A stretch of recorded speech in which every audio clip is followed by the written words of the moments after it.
Are islands a good place to survive the zombie apocalypse? If you are seeing this video, it is not your first time thinking about what you would do in a zombie invasion. That's why we are analyzing which are the best and worst places to survive the apocalypse on this channel.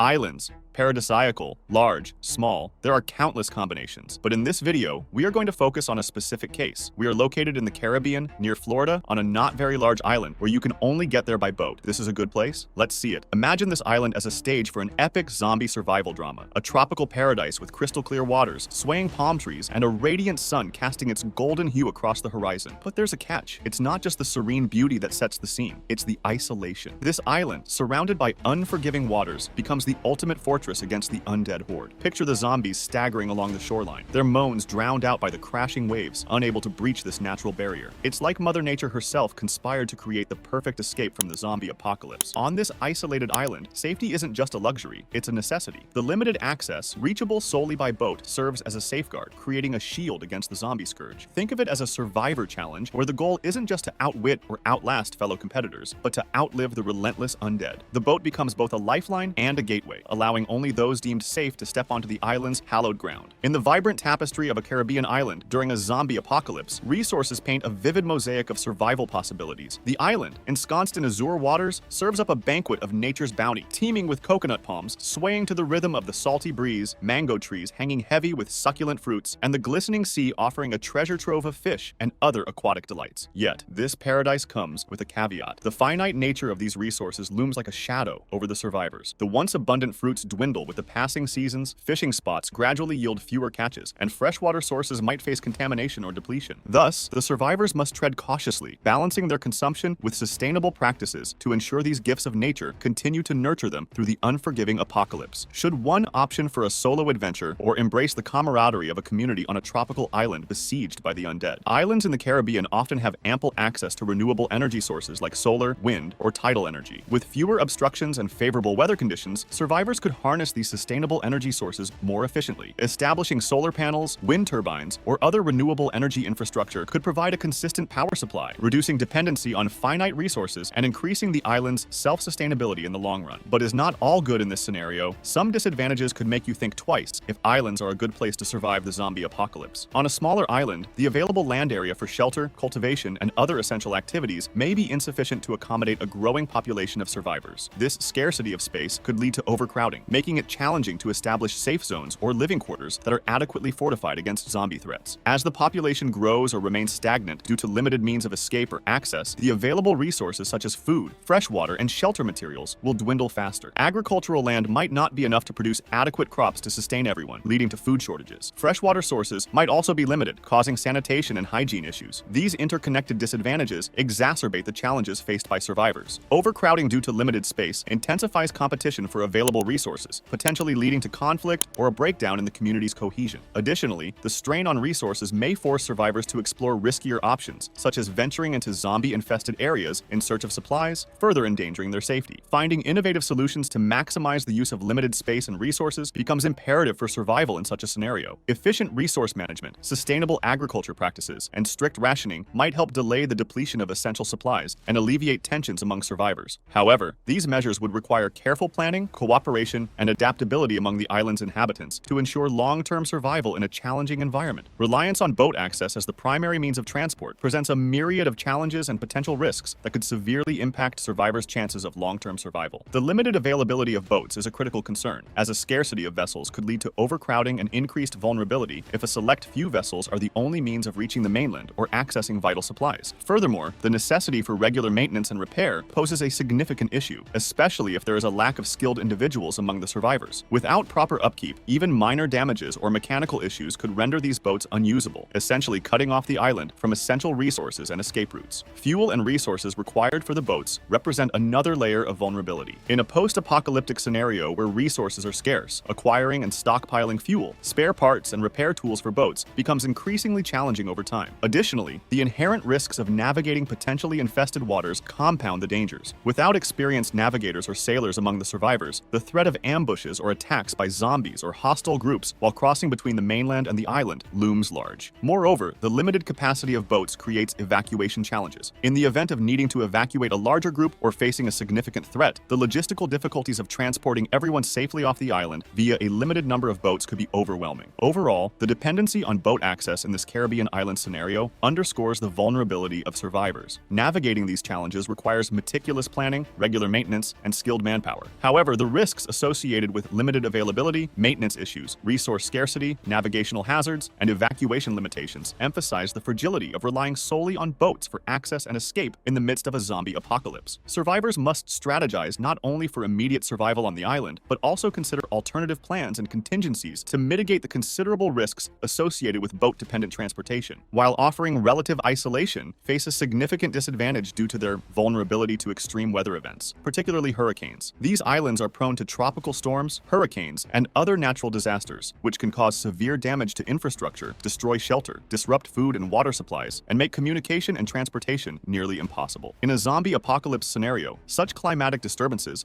could compound the already challenging situation, leaving survivors even more exposed and vulnerable. The need for constant preparedness to withstand and recover from such calamities becomes crucial, requiring additional resources and efforts to fortify shelters and stockpile supplies in anticipation of potential natural disasters. Now that we have seen the main advantages and disadvantages of an island in the face of zombie invasion, you will be able to choose your place to survive with more knowledge. But now it is up to you. Do you think that an island is a good place to survive the zombies? I will read it to you in the comments.